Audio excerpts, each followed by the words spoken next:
샬롬 샬롬 샬롬 샬롬. 하나님 사랑합니다. 여러분 주 안에서 사랑합니다.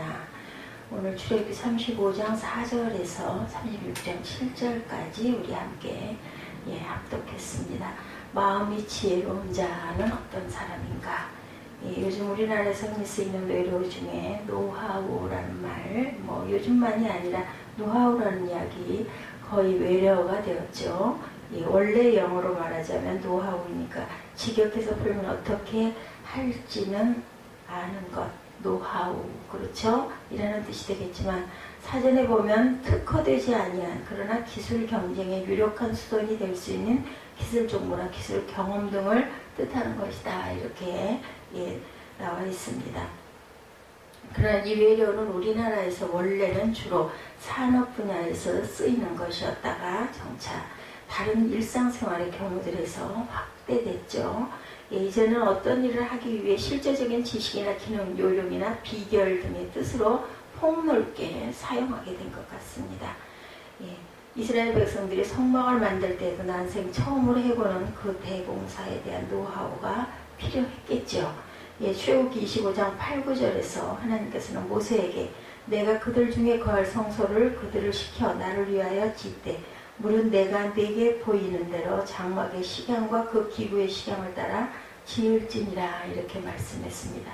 그리고 오늘 본문은 바로 그 성막 건축을 위한 두 가지 노하우를 하나님께서 친히 이스라엘 백성에게 보이고 계시는 장면이 나타나 있죠.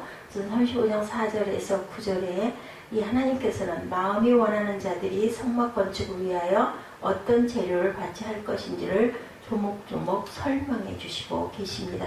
그리고 이어지는 본문 10절과 19절에서는 하나님께서 마음이 지혜로운 자들이 만들어야 할 성막 자체와 그에 따른 부속기구들과 의복들을 구체적으로 자세히 지시하고 계시는 것이 나타나죠.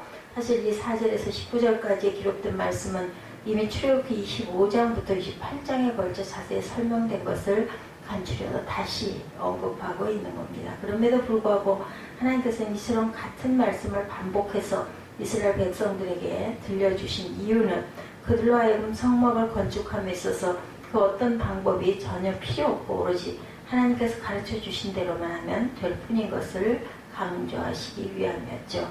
그렇다면 하나님께서 가르쳐 주신 그 노하우, 즉 성막을 세우기 위하여 어떻게 해야 할 것인지에 대해서 정보와 요령은 과연 무엇일까? 이 시간 저와 여러분은 바로 이 말씀을 통해서 오늘날의 성도들이 주님의 몸 되신 교회를 섬김에 있어서 항상 우리가 기억하고 실천해야 할 두 가지 노하우가 과연 무엇인지 함께 살펴봅니다. 첫 번째, 받은 은혜에 감격해서 원하는 마음으로 물질을 바치는 것이 교회를 섬기는 노하우이겠죠. 본문 35장 20절에서 29절에 기록하기를 20절에 이스라엘 자손의 온 회중이 모세 앞에서 물러갔더니 무릇 마음이 감동된 자와 무릇 자원하는 자가 와서 성막을 짓기 위하여 그것을 모든 것을 위하여 거룩한 옷을 위하여 예물을 가져 여호와께 드렸으니 곧 마음에 원하는 남녀가 와서 가슴판과 귀고리와 가락지와 목걸이와 여러가지 금품을 가져왔을 때 사람마다 야훼께 금예물을 드렸으며 무릇 청색, 자색, 홍색 실과 가는 배실과 염소털과 붉은 물들인 수양의 가죽과 해달의 가죽이 있는 자도 가져왔으며 무릇 은과 노수로 예물을 삼는 자는 가져다 야훼께 드렸으며 무릇 섬기는 일에 소용되는 조각목이 있는 자는 가져왔으며 마음이 슬고로운 모든 여인은 손수 실을 낳고 그 낳은 청색, 자색, 홍색 실과 가는 배실을 가져왔고 또 27절에 보니 모든 족장은 호마노와 및 에봇과 홍패에 물릴 보석을 가져왔고 등불과 관유와 분향을 향해 소용되는 기름과 향품을 가져왔으니 마음이 원하는 이스라엘 자손의 남녀마다 여호와께서 모세의 손을 빙자하여 명하신 모든 것을 만들기 위하여 물품을 가져다 야훼께 즐거이 드림이 이러하였더라. 이렇게 기록되어 있습니다. 그 성막 건축을 위하여 온갖 예물을 가져 야훼께 드리는 일에 있어서 하나님께서 특별히 강조하신 사실이 있었는데 그것이 바로 5절에 하셨던 마음에 원하는 자라는 이런 말씀이죠. 그리고 이제 그 명령이 수행되는 과정에서 여러 번 반복되어 나타나는 말씀 또한 마음이 감동된 자, 자원하는 자, 마음에 원하는 자, 즐거이 드림이라는 표현을 나타냅니다. 하나님의 성막을 위한 예물을 드리면서 가장 먼저 움직인 것은 이스라엘 사람들의 손발이 아니라 바로 야훼께 즐거이 드리는 마음, 이것이 가장 중요하죠. 그렇다면 그 원하는 마음이 구체적으로 어떻게 움직였을까? 그것은 우선 자신의 가장 귀한 것을 드리고자 하는 마음이었습니다. 여기 그들이 드리고 있는 물품의 종목이란 우리가 쉽게 짐작할 수 있듯이 당시 사회에서는 정말 최고로 쓰이는 귀중한 귀중품들이었고, 금은동의 귀금속은 말할 것도 없고 물감 들인 천들, 가죽을 역시 그때로서의 고가품에 해당되는 것들이었겠죠. 특히 22절에 보면 가슴판과 귀고리와 가락지와 목걸이 등 여러가지 금품, 온갖 장식들을 바쳤다 했는데 이것은 이스라엘 백성들이 이전에 보여주었던 것과는 아주 다릅니다. 출애굽기 32장 2절과 3절에 보면 이전에 금송아지를 만들 때 이스라엘 백성들은 금 귀고리를 가져왔었죠. 그들이 소유하고 있는 많은 금장식들 중에 단 한 가지 종류만 사용했던 것이었는데 이제 성막을 위해 드릴 때 그들이 소유하고 있던 모든 종류의 금품들을 바치고 있는 것을 볼 수가 있죠. 아마도 이스라엘 백성은 그들이 금송아지 우상을 만드느라고 그들의 금고리를 바쳤던 일을 상기하면서 회개하는 마음으로 이것들을 바치지 않았을까. 그런 마음이 듭니다. 우상을 위해서 그 정도 했다면 하나님의 성막을 위해서는 금 귀고리뿐만 아니라 그것보다 더 귀한 걸 드려야 된다. 이런 마음이었을 것이다. 그 외에도 본문 25절과 26절에 보면 여인들이 여러 종류의 실들을 가져왔다고 했는데 이것은 집에서 여자들이 직접 실을 짓고 천을 짜서 사용하던 당시로서는 오직 여자들만 바칠 수 있는 특별한 예물이었다라는 거죠. 35장 내용에 보니 그렇게 나타나 있습니다. 25, 6절에 다 마음이 슬기로운 모든 여인은 손수 실을 빼고 그 뺀 청색, 자색, 홍색 실과 간염 배실을 가져왔으며 마음에 감동을 받아 슬기로운 모든 여인은 염소 털러 실을 뽑았으며 모든 족장은 호마노와 및 애복과 흉패에 물릴 보석을 가져왔으며 이렇게 나타나 있습니다. 28절에도 등불과 관유와 분향할 향에 소용되는 기름과 향품을 가져왔고 마음에 자원하는 남녀는 누구나 야훼께서 모세의 손을 밀어 명령하신 모든 것을 만들기 위하여 물품을 드렸으니 이것이 이스라엘 자손이 야훼께 자원하여 드릴 예물입니다. 이렇게 나타나 있습니다. 그처럼 정성된 마음으로 예물을 드린 결과는 어떠했나. 36장 아까 우리가 함께 읽던 2절로 7절에 보면 모세가 부살렐과 올리압과 및 마음이 지혜로운 사람 곧 그 마음에 야훼께서 지혜를 얻고 와서 그 일을 하려고 마음에 원하는 모든 자를 부르매 그들이 이스라엘 자손의 성소의 모든 것을 만들기 위해 가져온 예물을 모세에게서 받으니라. 그러나 백성이 아침마다 자원하는 예물을 연하여 가져오는 거로 성소의 모든 일을 하는 지혜로운 자들이 각기 하는 일을 정지하고 와서 모세에게 고하여 가로되 백성이 너무 많이 가져오므로 여호와의 명하신 일에 쓰기에 남음이 있나이다. 모세가 명을 내리며 그들이 진중에 공포하여 가로되 물은 남녀하고 성소에 드릴 예물을 다시 만들지 말라 하며 백성이 가져오기를 정지하니 있는 재료가 모든 일을 하기에 넉넉하여 남음이 있었더라. 이렇게 기록되죠. 모든 백성이 가장 좋은 것들을 원하는 마음으로 바쳐주실 때 놀라운 결과가 일어납니다. 모세는 이미 모인 재료를 충분하다고 생각해서 그들을 일하는 사람에게 내어주고 일을 시작하도록 했는데 그 이후에도 백성은 그 일꾼들에게까지 아침마다 찾아가서 연하여 예물을 드렸던 겁니다. 얼마나 많았는가 하니 일하던 사람이 일을 중단하고 모세에게 찾아와서 사정할 정도로 너무 많았다. 모세는 그 말을 듣고 결국 성막 건축을 위한 예물을 더 이상 가져오지 말도록 정지시키기에 이르렀다. 이렇게 나타납니다. 하나님께 드린 예물이 너무 많아 중단시킬 수밖에 없었던 경우는 아마 이때 외에는 전후후무한 그런 일이었을 것이다. 따지고 보면 이스라엘 백성이 그처럼 성막 건축을 위해서 특별 예물을 바쳤을 때는 그들로서는 물질적으로 아주 어려운 시기였을 것인데도 불구하고 그들의 광야 생활이란 정말 발붙일 것도 정지해지지 못할 떠돌이 인생이었으니 그들이 물질로 가장 어려웠던 시기일 수밖에 없었을 거예요. 재산도 없었을 겁니다. 그런 처지에서 정말 금붙이 하나 좋은 옷감 한 겹씩이란 얼마나 귀한 것이었을까. 사실 이스라엘 백성은 조금 전에 금송아지 사건으로 해서 하나님께부터 혼이 난 그런 일이 바로 얼마 전에 있었던 거죠. 보통 생각으로는 기분을 잡친 분위기일 수밖에 없으니 그런 상태에서 무슨 특별한 검을 드릴 수나 있었겠는가. 그런데도 이제 성막을 짓게 되니 놀랍게도 그들은 이토록 자원하는 마음으로 즐겁게 하나님께 헌신과 헌물을 합니다. 그들의 마음은 이제 용서받은 기쁨으로 충만해 있었고, 그리고 이전에 금송아지 우상을 위해 바치던 것을 하나님의 성막을 위해 바치게 되자 너무너무도 뿌듯하고 기뻤던 거고 떳떳했겠죠. 이런 마음으로 드렸다. 복잡한 머리를 가지고 그저 사람 눈앞에 체면 치레한 데는 헌금, 실제로 이 지상교회 주일마다 이런 외식적인 마음들이 얼마나 많은지 우리가 한번 마음으로 생각해 봅니다. 그런 성도들에게 그 헌금이 결코 은혜의 방편이 아니라 시험의 고문이 될 수 있겠죠. 11조도 그렇습니다. 하지만 그 마음의 은혜를 받은 성도는 다르죠. 이제는 하나님의 아닌 것들을 숭배하고 의지하고 목적으로 삼고 살던 삶을 생각할 때 당장 진노받아 죽어도 마땅할 뿐인데 모든 과거의 죄악을 깨끗이 씻어주시고 완전히 용서해 주신 은혜를 내가 지금 누리고 있다는 사실을 깨달을 때 성도들은 얼마나 기쁘고 얼마나 당당했을까. 그렇죠? 일단 그처럼 자신의 마음 받은 은혜 때문에 움직이게 되면 마음은 점차 바치기를 원하게 되고 즐거이 바치게 됩니다. 이전에 자신의 재물을 오로지 자기 욕심을 따라 악한 일에만 허비했던 것을 진심으로 회개하며 이제는 하나님의 뜻을 따라 선한 일에 쓰이게 된 것을 진정 뜨겁게 감사하는 마음으로 자원하는 예물을 드리게 되었죠. 은혜 받지 못한 성도는 아무리 부자라도 오히려 부자일수록 절대로 헌금하는 것이 아까워서 할 수가 없습니다. 그런 교인들만 모인 교회 헌금이란 무슨 적선하는 것 같이 생색내기에 불과하고 사실상 하나님을 만으리 여기는 죄를 짓기가 쉬운데, 반면에 은혜 받은 성도는 남녀노소 빈부 고아를 막론하고 가진 것 중에 최고의 것, 가장 귀한 것을 하나님께 드리게 됩니다. 그리고 확실히 말씀드릴 수 있는 것은 자신의 헌금을 그처럼 진정 기쁨으로 드리면 하나님께서 그 예물을 틀림없이 기쁘게 받으신다라는 거죠.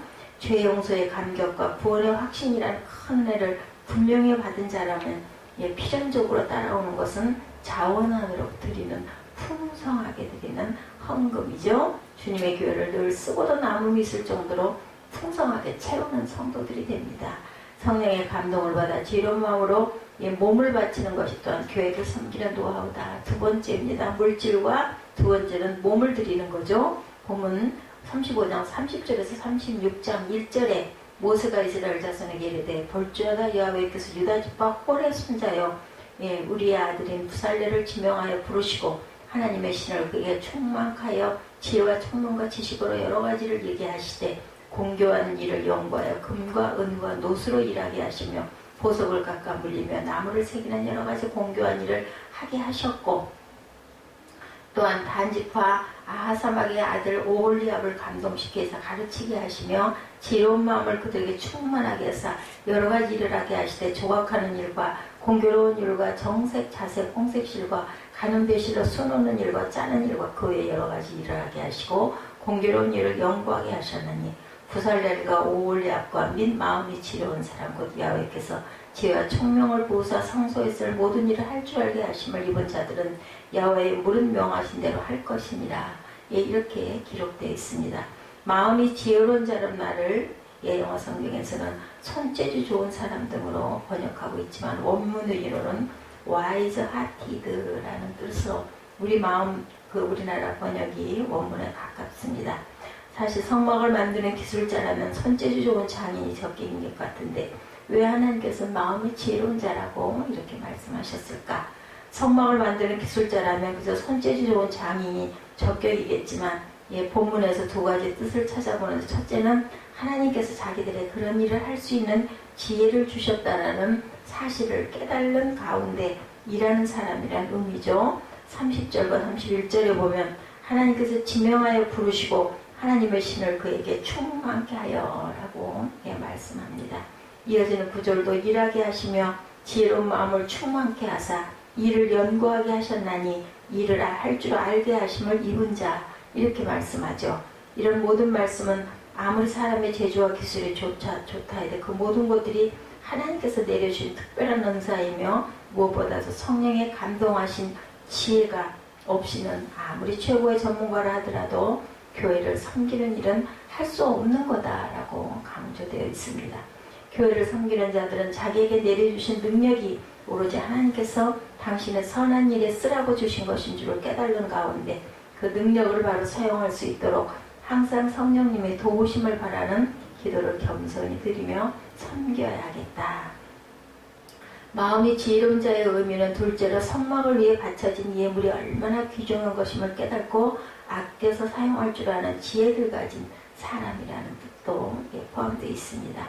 36장에서 읽은 말씀에서 보았던 대로 일단 공사가 시작되자 백성들은 이제 더 이상 모세 앞으로가 아니라 그 일하는 자들에게 직접 예물을 가져왔다라고 나타나죠. 만약 그들이 조금이라도 마음을 나쁘게 먹었더라면 얼마나 치부하기 좋은 기회였을까. 그렇죠. 모세가 세워보고 보낸 것도 아니고 그냥 백성이 아침마다 찾아와 자기들의 그 일터에 뭉텅뭉텅 쌓아놓고 가니 그 남아도는 것을 조금씩 떼어먹기란 누워서 떡먹기 기록된 게 아니잖아요. 그죠? 보이려고 하는 게 아니라 그냥 갖다 놓고 가는 거예요. 예, 하지만 마음이 지혜로운 그들은 예물이 얼마나 귀중한 것인지 그것은 바로 하나님께 바쳐진 예물이라는 사실을 알고 있던 까닭에 일까지 중단하고 와서 모세에게 고했던 거죠. 마찬가지로 교회를 섬기면서 교회 재정을 통하는 지출되는 공금을 사용하게 되는 경우 바로 그와 같은 지혜가 발휘되어야겠다. 한 푼이라도 낭비되지 않도록 한 푼이라도 사사로운 일에 잘못 쓰이지 않도록 조심할 줄 아는 그런 마음이 지혜로운 자, 교회를 섬기는 기본적인 자세라는 것을 우리가 깨닫습니다. 그럼 야외 일에 하나님께 영광을 돌릴 줄 아는 지혜로운 마음 있는 자라야만이 교회 봉사, 그 특별히 교회를 섬기는 일을 할 수 있게 되는 것이다. 함부로 쓰면 안 되지 하고 조심할 줄 아는 지혜로운 마음이 있어야 직분과 사명을 제대로 감당할 수가 있겠죠. 조수미 씨의 그 유학 시절의 이야기에 정기적으로 교수를 만나 연주 연습을 하는 시간에 조수미 씨는 악보를 아주 읽는 능력이 뛰어났다고 합니다. 처음부터 배우게 된 새 노래도 5분 내지 10분 정도만 준비하면 충분했다고 그래요.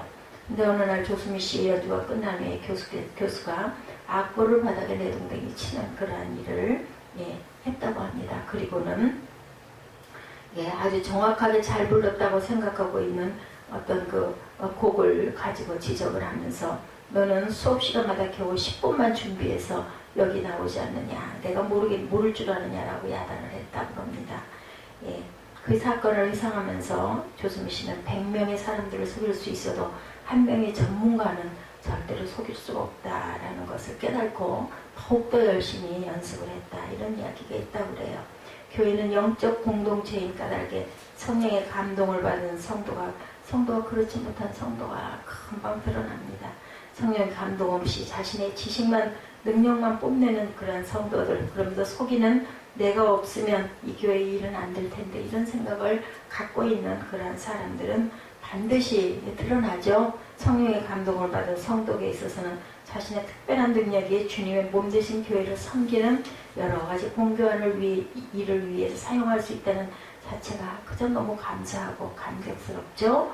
야훼께서 부어주신 지혜와 총명을 받은 성도는 영광스러운 하나님의 집, 아름다운 예수 그리스도 공동체를 위해서 자신의 그 모든 전문적인 것들을 동원해서 연구하고 섬기게 된 것이 너무너무 귀한 특권이라는 이런 생각을 하게 된다는 거죠. 이 교회에서 내가 최고, 내가 전문가인데 수고비도 없이 하는 선행이라는 이러한 교만, 이런 것들이 있을 수가 없는 것이다.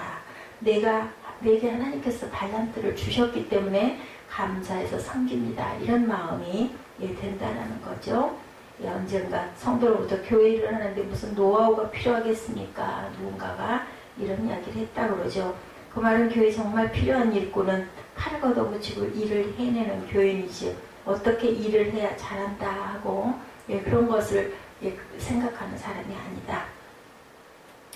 국회에 그런 인물이 없으면 나라꼴이 아니 될 테이고 중요회의에 그런 사람이 없으면 회사는 망하고 말 것이다. 노하우를 잘 아는 그런 사람들이 필요하죠. 하지만 교회에서는 교회를 어떻게 운영해야 되고 각자 무슨 일을 어떻게 섬겨야 할지에 대해서 잘 아는 교인이란 별로 필요하지가 않다. 마음이 중요하다라는 거죠. 예. 교회를 위해서 아무 일도 하지 않고 있는 성도에게 어떻게 이 교회가 사랑스럽게 여겨질 수가 있겠는가. 뭔가 사랑하게 되면 뭔가 막 하게 되지 않습니까?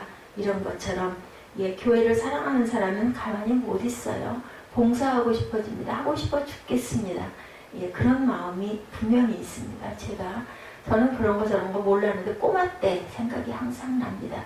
교회를 가면 그냥 왠지 자꾸 닦고 싶고 뭐 할 줄 아는 게 없으니까 어린 시절에 걸레 가지고 다니면서 소금 가지고 다니면서 이렇게 선물들을 이렇게 닦기를 좋아했습니다. 저는 그리고 그냥 걸레질을 하고 예, 그랬던 기억이 납니다. 이유는 몰라요. 그냥 하는 게 좋아서 했던 그러한 그 기억이 있습니다. 정말 복받은 교회는 예, 은혜 받고 성령 충만한 성도들만이 지을 수가 있다. 그리고 교회를 섬기는 만큼 또한 예, 우리가 더욱더 아름다워진다는 거. 은혜를 받으면 모습이 은혜로워지죠. 왠지 그냥 얼굴이 너무너무 이뻐집니다. 보면 그래서 예, 사람이 사랑을 해도 사랑을 하면 예뻐져요 하는데 하나님과 사랑을 하면 얼마나 더 예쁘겠습니까? 예, 주님께서 명하시는 선할 일을 위해서라면 기쁘게 물질을 바치는 자원하는 마음, 교회를 통해 맡기신 직분과 사명에 겸손히 몸을 바치는 마음이 지혜로운 자이고 이 영광스러운 주님의 몸 되신 교회를 섬기는 예, 저와 여러분 되시기를 주님의 이름으로 축복합니다. 기도하시겠습니다.